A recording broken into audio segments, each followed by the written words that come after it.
जय गुरु जी, शुक्राना गुरु जी के चरणों में कोटि कोटि प्रणाम।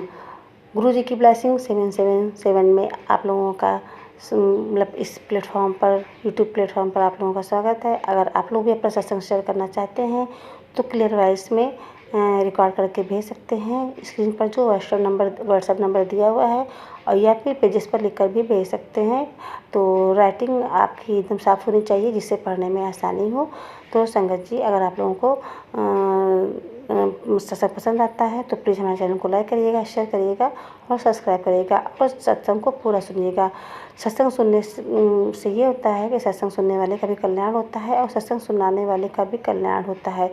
और सत्संग में जो भी हिंस दिए होते हैं, यानी कि कोई भी जो भी मैसेज दिया होता है, उससे पता नहीं किसको अपने सवालों के जवाब मिल जाए। तो सत्संग को पूरा सुना करिए। और इसमें सत्संग में बहुत से ऐसे मतलब ऐसे ब्लेसिंग होती है। गुरु पाप ने ब्लेसिंग हर सत्संग में दिए होते हैं।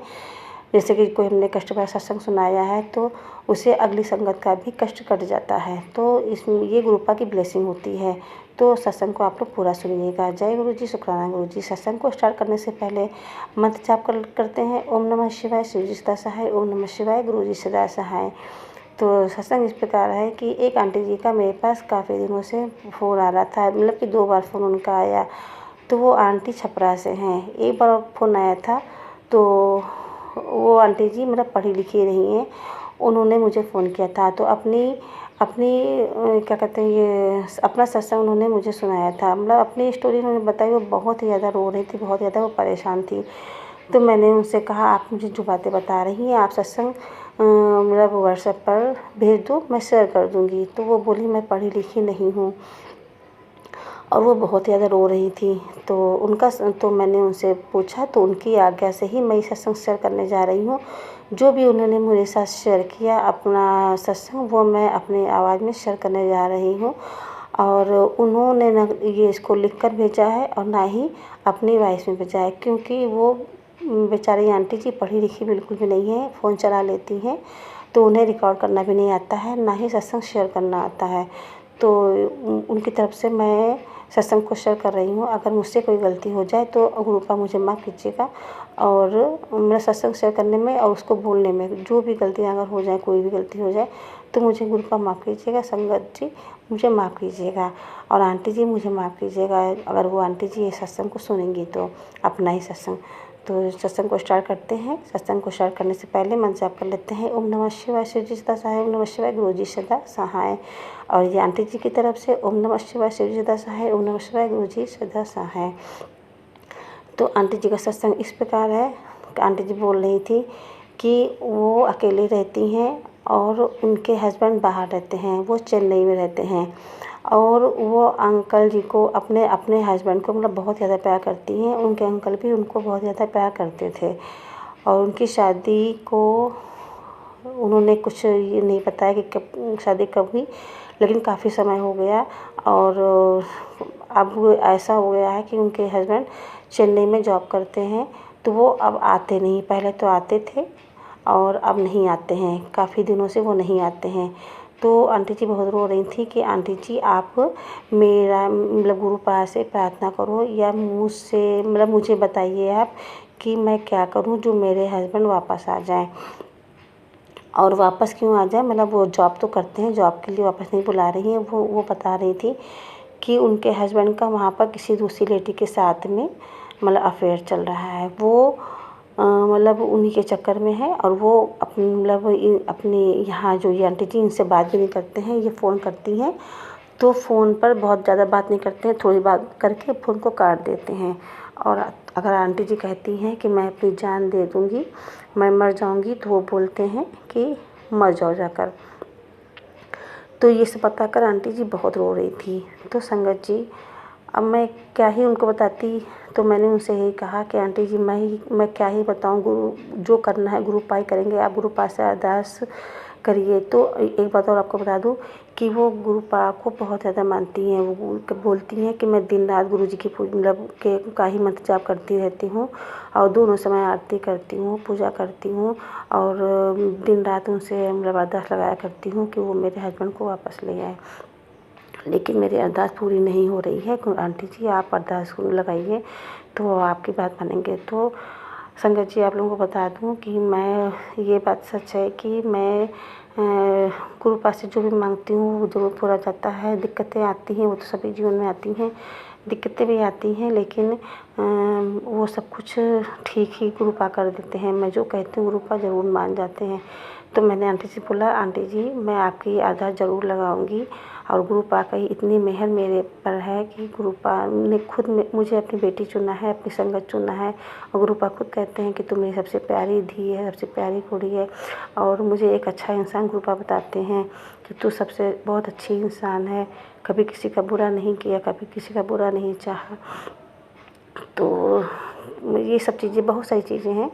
तो गुरु पा मुझसे सब चीज़ें कहते हैं, तो मैं भी बहुत ज़्यादा गर्व महसूस करती हूँ अपने आप पर कि गुरु पा ने मुझे अपनी बेटी माना है और मुझ पर गुरु पा इतना विश्वास करते हैं। लख लख बार शुक्राना गुरु पा अपनी बेटी बनाने के लिए मुझे। तो मैं बता रही थी कि मैं गुरु पा से मैंने आंटी जी से बोला कि हाँ ठीक है, मैं अरदास लगाऊंगी गुरु पा से कि वो आपके हस्बैंड को वापस ले आएँ। पर होना वही है, ये तो बस वही है। मैंने आंटी जी से वही कहा कि देखिए कर्मों के फल होते हैं, आप बुरा मत मानिएगा कि जो भी कर्म है वो गुरु पा काटते हैं, जो कष्ट है वो गुरु पा काटते हैं। करना सब कुछ गुरु पा को ही है। मैं तो अरदास लगा दूंगी, उनसे प्रार्थना भी करूंगी, लेकिन सब कुछ गुरु पा को ही करना है। और एक समय, एक सही वक्त आने पर ही सब कुछ हो सकता है। तो आप इंतज़ार करिए, गुरु पा से जुड़े रहिए, उनका मंत्र जाप करिए, जल प्रसाद पीजिए और जन्म टीका लगाइए अपने हस्बैंड को। तभी उन्होंने बताया था कि वो बाहर रहते हैं, यहाँ नहीं रहते हैं। तो मैंने बोला कि उनकी फ़ोटो पर आप उनकी फ़ोटो पर चंदन टीका लगाइए, क्योंकि गुरु पा तो हर चीज़ पर अपनी ब्लेसिंग देते हैं।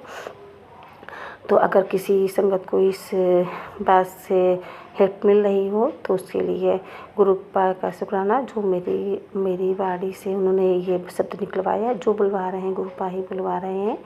तो अगर किसी के हस्बैंड बाहर हैं, अगर कोई दिक्कत उन लोगों को है तो उनकी फ़ोटो पर भी चंदन टीका लगा सकते हैं और जल प्रसाद का छिड़काव कर सकते हैं, जिससे उनके हस्बैंड के सद्बुद्धि आए, उनकी बुद्धि ठीक हो और वो मतलब अपने परिवार की जिम्मेदारी उठाएं। तो मैंने आंटी जी को यही बताया। तो मैंने उनसे कहा कि आप ऐसा करते रहिए और विश्वास रखिए गुरु पर। एक दिन गुरु पा ज़रूर सब कुछ ठीक करेंगे, आपके हस्बैंड को भी वापस ले आएंगे और उस औरत के चंगुल से भी मतलब दूर कर देंगे, आपके पास ज़रूर आएंगे। तो दोबारा फ़ोन आया था उनका आज, तो यही सब बातें वो दोबारा फिर बोल रही थी कि आंटी जी मैं बहुत परेशान हूँ, मेरे हस्बैंड मतलब नहीं आ रहे हैं, कुछ बताइए। तो मैंने यही कहा कि भाई अगर इतना ही वो दिक्कत है, वो नहीं उसको छोड़ रहे हैं, वो यहाँ नहीं आ रहे हैं और आपको मरने के लिए भी बोल रहे हैं, तो ऐसे आदमी के साथ में रहने से क्या फ़ायदा है? कोई फ़ायदा नहीं है। आप छोड़िए उसको और अपने बच्चों का भविष्य देखिए, अपने बच्चों के साथ में रहिए, उनके साथ में खुश रहिए और गुरु पर विश्वास रखिए। वो उन्होंने कुछ अच्छा ही सोच रखा होगा आपके लिए। तो यही सब चीज़ें मैंने उनको सजेस्ट करी। तो और आंटी जी मतलब इतना रो रही थी कि मेरा मन बहुत दुखी हो गया उनके लिए। सुबह सुबह ही फ़ोन आया था, वो बहुत ज़्यादा परेशान थी। तो आज मैंने पूजा करी तो गुरु पा से अरदास लगाई है कि गुरु पा उनके हस्बैंड को वापस ले आइए और उनको सद्बुद्धि दीजिए, वो अपना परिवार संभालें, अपने बच्चों को संभालें, अपनी बीवी को संभालें। क्योंकि आंटी जी की बातों से लग रहा था कि वो अपने हस्बैंड को कितना चाहती हैं, वो दूसरी शादी भी नहीं करना चाहती हैं।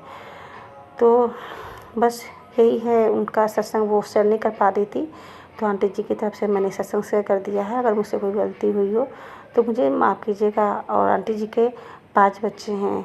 तो संगत जी आप लोगों से रिक्वेस्ट है कि आप सभी लोग भी गुरु पा से अरदास लगाइए कि आंटी जी के जो भी दिक्कतें, जो भी कष्ट हैं, उसको गुरु पा दूर करें और उनके हस्बैंड को सद्बुद्धि दे कि वो वापस आएँ। और बाकी सब कुछ गुरु पा पर हम लोग छोड़ते हैं। गुरु पा जो करेंगे अच्छा ही करेंगे, सब भले के लिए करेंगे। जो कष्ट आया भी है, जो भी कि हर किसी पर भी कोई कष्ट आया है तो कुछ अच्छे के लिए ही होगा। तो आप लोग अरदास लगाइएगा गुरु पा से कि आंटी जी के कष्टों को गुरु पा दूर करें। जय गुरु जी, शुक्राना गुरु जी, अनंतम शुक्राना गुरु जी। अगर मुझसे आंटी जी के सत्संग कहने में कुछ गलती हो गई हो तो गुरु पा मुझे माफ़ करिएगा, आंटी जी मुझे माफ़ करिएगा, संगत जी मुझे माफ़ करिएगा। अब मैं अपनी वाणी को यहीं पर विराम देती हूँ। जय गुरु जी, शुक्राना गुरु जी। ओम नमः शिवाय, शिव जी सदा सहाय। ओम नमः शिवाय, गुरु जी सदा सहाय। ओम नमः शिवाय, शिव जी सदा सहाय। ओम नमः शिवाय, गुरु जी सदा सहाय।